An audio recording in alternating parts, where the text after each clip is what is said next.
going on, man? It's your boy J Focuz and the lovely Bone, and this is It a Classic? Now, this is going to be more of a short form version where we decide between two classic albums. Now, on this episode, we got My Life by Mary J. Blige, and we have Usher, Confessions. Two amazing albums. Bones, can you give us a little bit of info on My Life? So, My Life was released November of 1994. It was Mary J. Blige's second album. Now, it did top #1 in the hip-hop R&B charts and stayed there, was it for 6 weeks? It was 6 weeks it stayed up there. Okay. With that being said, just real quick, what was some of the singles? The singles was Be Happy, I'm Going Down, a classic song. I'm Going Down is a classic song. All Night Long, amazing song, and You Bring Me Joy, amazing song, and I Love You, amazing song. Songs that still ride today, though. No, 5 amazing songs. I can give you that off the bat. I definitely love this album. Love. It's one of the top of the upper echelon R&B albums of its time. In comparison to Confessions, which is, if I want to give you a little insight right quick, was his 4th studio album by Usher. Arista Records came out March 23rd, 2004. They did a week.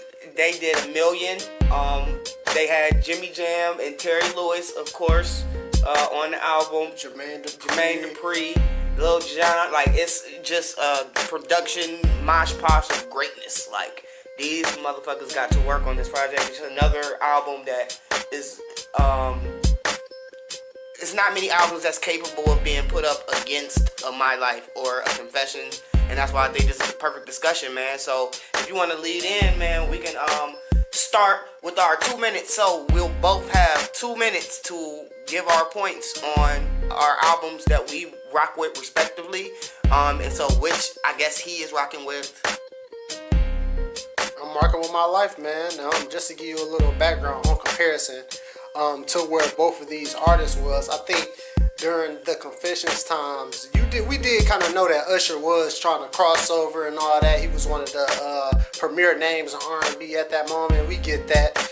Mary J. Blige, this was her second album. You know, it kind of was like her first album. What's the 401 was like a bunch of covers. You know, so this was really like her first album. Hungry Mary J. Blige, going through addiction with drugs and alcohol and things like that. This album, I really felt like you could hear that on the album in the composition, the voice, the lyrics. She had Puff Daddy backing her up on the production, Carl Thomas, you know what I'm saying? People like that. So the music in general, yes, the music in general. And I feel like at that time wasn't no R&B artist singing on hip hop beats. You know, with the Teddy Riley type, when Teddy Riley was was crossing over that genre. Okay, you know? We all know she's the queen of hip hop R&B and the originator. Continue. So I'm saying, what is Confessions bringing as far as like the culture? All right, so your time is not up unless you want it to be. You can keep arguing for your album, or I might we can do interjections a little bit, you know what I'm saying, here and there, but all right. And even then, how many artists came after this album? You know what I'm saying? You got Faith Evans, who wrote on the album. She came out right after My Life. You got Carl Thomas right after My Life. Bad Boy, this was one of those the stamps in the Bad Boy catalog with the P. Diddy catalog. You know what I mean? No, yeah, it definitely was what I would say was the start of, one of the real staple moments where people looked at Puff Daddy at the time, was his name, as a producer. You know what I'm saying? Like, of course, we knew that he produced the first, what's the 411? Oh, he didn't produce that? He didn't produce on that? No, right, because that was like, because she wasn't on Bad Boy yet, was she? No, I don't think she was on Bad Boy at all. I think during that time she was on Uptown, and Diddy was at Uptown. Right, Uptown, right. Yeah. Okay, so, that was kind of like poached talent, huh? But, yeah, and, what label was she on? This was released by, let's see what record label. Oh, this was released by Uptown, too. Right. So okay, but she still got the plug. Yeah, for sure. And so, all right, with all of that being said, dog, I can rock. Like I said, I'm not against the album. I love it. Mary J. Blige is one of the premier R&B talents of our time. So I definitely rock. And I like the juxtaposition of the albums because they have such a different time period, but not too far from each other, to where it's like was a major change in R&B. Like, you know, nowadays it's kind of like a different type of sound. You wouldn't really categorize this music with that music. You know what I'm saying? If you ask me, but you know, he dropped this on Arista, and he pretty much had all of the big guns behind him when it came to pushing this shit with the producers. L.A. Reid, you got Lil Jon, Robin Thicke was on this album. Little did people know, you know what I'm saying? Just like, and so I can name names all day, but one thing that I can say is, yeah, forever will be played at reunions and barbecues, white and black alike, and that is where I think Mary J is against the ropes, because she is not multi-genre. She is not appealing to multiple audiences. You are tripping on that. She's not. You are tripping, bro. I'm going down there all night long. You definitely playing it at barbecues, man. What are you talking about? Barbecues. Be happy. Are you? How many times Be Happy has been said? Are you kidding me, man? Come on, dog. Are you kidding me? All songs that your grandparents listen to, but not old white people. That's all I'm saying. Are you kidding? Mary J. Blige, bro. Yes. I will hear yeah before I hear any Mary J. Blige at any kind of event. Are you kidding me, bro? No, I'm not.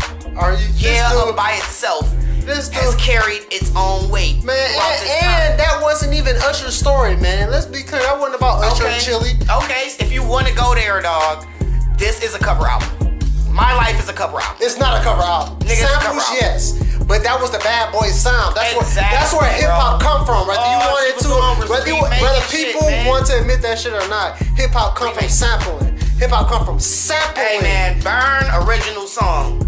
Confessions Part 2, original music. My Boo, original. Yes. How many songs he write? It's using a sample, but it don't matter how many songs he wrote. The artist is obviously motherfucking Jermaine. So sample. That's what you're going with, sample. Yes. So now we taking away samples from all the artists that use samples nowadays. That's what we doing. Are we gonna sit here and really just say it's just samples, dog? She was remaking some of them songs. No, she was not remaking. She was sampling. It was not remake. Sample. Remaking joints. Man. Sampling joints. It wasn't she was just going in there re-singing Curtis Mayfield or anything like that. No, she used his beat and used the sample. The Diddy way, because Diddy was the producer. They was doing that to all Biggie Smalls beats. So look, technically, Mary J. Blige was singing on Biggie Smalls beats. So guess what? Are you kidding me? So guess what though? With that being said, this is a discussion about R&B artists, and from what I understand, songwriting capabilities do not play a big role in said songwriter music. Now, this is not a big deal.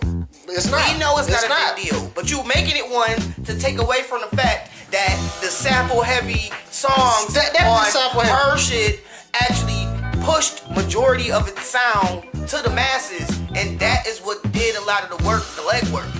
As soon as you heard the beats on her shit, you were automatically. However, you don't get a yeah without a Mary J. Blige going over hip-hop beats, man. Are you kidding? A singer on a Lil Jon beat, on a hip-hop beat. You gonna put Usher on this hip hop beat? You're right. You can't get that without Mary J. Blige going on these Keith Murray-esque, Biggie Smalls, Method Man-esque type songs. You ain't. Okay, but you won't get Jermaine Dupri say, you know what? Teddy Riley might be on to something. He may be on to something. You don't get a Faith Evans. To the credit of another great songwriter who had a questionable pen. It ain't about who did it first, it's about who did it better, man. He took her shit to the next level is all I'm saying, dog. And I ain't even gotten to the rest of the album. I'm just on yeah.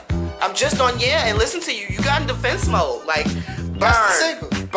Come on, bro. To this day, I can see, 13-year-old me in the room crying over some girl that broke up with me in the 7th grade. Like, I can see that. Like, I remember it. I love you over Burn, bro. I love you over Burn, bro. Okay. That's a fair comparison, but I'll take Burn over. I love you. Confessions Part 2. Come on. Who was the girl? We got part 2 before we got part 1. We didn't know who the girl was. We had so many questions by the end of the We thought it was Chili. Amazing. Like, it was amazing. My boo, come on. We thought they were together. So now it's a question of, is Alicia Keys the chick who this is all happening with? We don't know, but it just added to the hype. It was great. And you think it wasn't going on with her because on this album you had KC on there, and that's when she was with her relationship with KC. True, but she was in a relationship with him. Right, but she still was going through her thing, infidelity. True. They was going on air talking about each other and all that. Come on now, man. Okay, So you that really was want to cool. bring, yeah, you know what I mean? That was a cool part of it. And then Caught Up. It's so much pain. Okay, and then Caught Up. Come on. Now, Caught Up by crossover itself. song. Now, it's not the song. What I'm talking about when I say Caught Up is the entire mini movie. It was amazing. It was a videography for the whole movie. But that's what made it more pop than R&B. You know what I mean? That's what made it a pop album. Crossover. For sure. Crossover. But She never he was did it. at that point in his career where he could do that. He was coming off of 8701. You know what I'm saying? This is really Mary J. Blige really going in like, you know what? We're going to let you do the album. You know what I'm saying? What you want to do? All right, I want to get Puff. I want to get this person. This is really like her first offering. What's the 401? That was like her underground joint. That was like her mixtape in these terms. You know what I mean? But not really, but okay. Because that's still her first album, so you can say what you want. But, okay, so all I'm saying is this album came out in the same year. Okay, well, in that decade, not far from it. Oh, yeah, in 2004, Marshall Mathers LP. Okay. And this is around the same time period. And he still did numbers, even though he's not direct competition. But in the end, Cut Confessions is certified diamond, dog, as of 2016. You know what I'm saying? So this album, dog, has went and ran through history. What's My Life lost its steam. Now, it did not lose its steam, bro. Because even if you think about the albums that came out in 1994, you can't compare it to the R&B albums. You gotta compare it to the rap albums. You know what I mean? Let's just go through the 1994 and see what lasted longer. Boys to Men, I'll Make It So I Love You. What you taking? My Life. TLC, Creep, what lasted longer? Come on, man, My Life. He's can't too, so we definitely not gonna bring Kim into it. Jodeci, Janet Jackson, Mariah Carey, Escape, Aaliyah, Brandy. Big stage, 100,000 fans screaming in rage. Bodyguard, nigga, what? Limousines, this is the way. Okay, but is it listed? Is it listed as one of the top 500 albums of all times by Rolling Stone? Is it? Yes. No, it's not. Yes, it is. No, it's not. Confessions is not, man. It's not on there? No, it's not on there. But guess what? My Life is up there. Man, look, that's because Rolling Stone is not young and trendy. They are old and aggravating, so they don't understand that the newer artists deserve to get some more slack because that album was simply amazing. Man, this was Usher only good album. In the albums with that's in 500 albums. Come on, dog. You don't know what good music is. I don't trust your taste. Rolling Stone.